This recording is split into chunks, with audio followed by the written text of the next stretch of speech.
This is the overall hardware setup for the project titled Smart Charging Station for Electric Vehicles.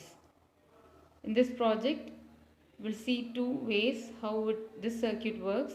In the first direction, we'll see how the battery of an electric vehicle gets charged using an input from the grid.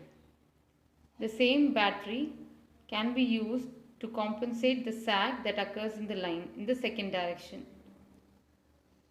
Now we'll see the basic hardware blocks involved. The first block is the microcontroller block. The second is the inverter block. The third is the resistive load. On the extreme right, we have designed a transmission line using a transformer. We have taken a 12 volt transformer wherein the 230 volt is stepped down to 12 volts, and using the resistor and the pot here, we have designed a transmission line to show the variations in the transmission line. An LED is being used. This transmission line will be controlled using the pot that is present here. The first block is the microcontroller block. We have used PIC16F876A microcontroller. Since the current gain of the microcontroller is very less, we have used a buffer to amplify its current gain. The operating voltage of microcontroller and buffer is 5 volts, that is supplied by the 12 volts from the transformer or in the reverse direction from the battery.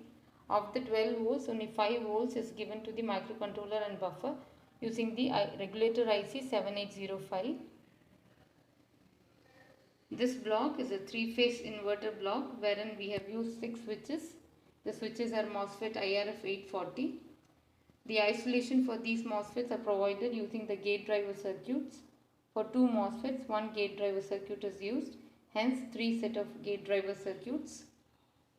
The output of this inverter can be shown across this block. This is a 3-phase resistive load across which we can verify the inverter output. As told before, this is the line designed to depict a grid. In the first direction, we will take an input from this grid and will charge a battery. In the reverse direction, we will create a sag in the transmission line, and the input from the battery will compensate the sag in the transmission line. Now we will switch on the circuit and see how it operates. Now we are showing the first direction.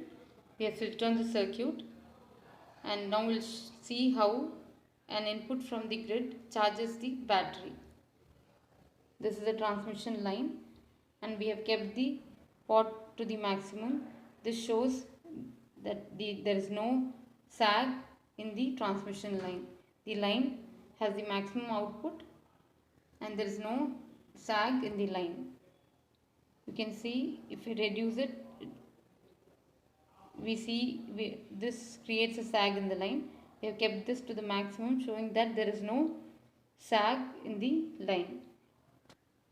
Maximum output from the line is coming. Now we will take this input and add it to the resistive load circuit. This is the place wherein we'll include the input from the grid.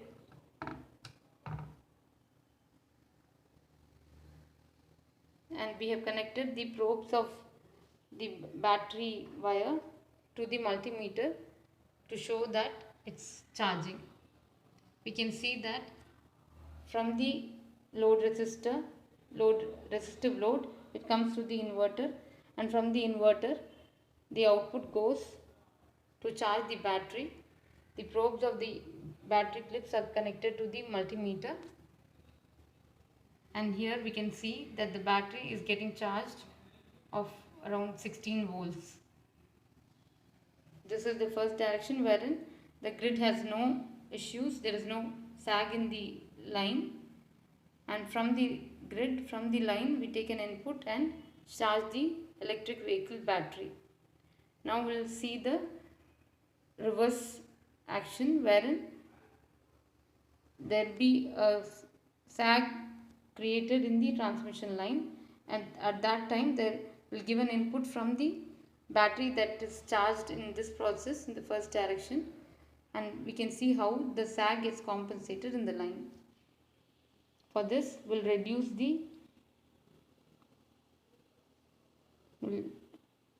adjust the pot such that there is a sag created in the line.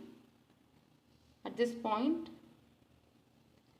we'll remove this input from the grid and we'll connect this. So in the forward direction, this input from the grid will be connected. In the input from the battery, this has to be connected and this has to be removed. Now we will connect the battery. Now the battery is connected to the circuit. The battery, which got charged in the first direction, acts as an input to the circuit in the second direction, and since there is a sag created in the line, we will now compensate by injecting the output of the inverter across this line.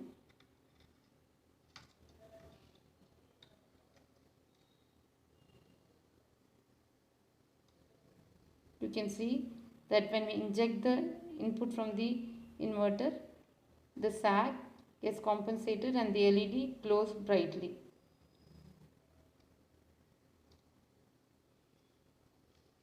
We can also see a 3-phase output in the DSO.